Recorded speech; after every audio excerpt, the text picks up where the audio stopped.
Okay, so let's say you were to get a scoop from my journal soup. Here's what you would get. Let's mix it up real good.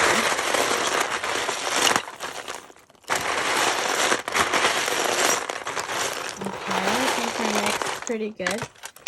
So you would get 2/3 of a cup. See, 2/3. And you would get all these goodies.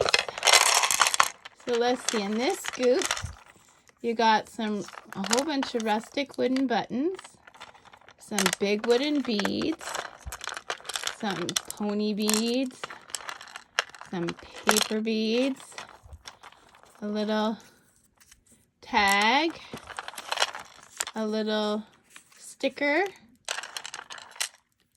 a paper ring, another paper ring, a star bead, another paper bead. So you get all kinds of stuff in that scoop. Oh, and a sticker. Thank you sticker. Another sticker. So that's not bad.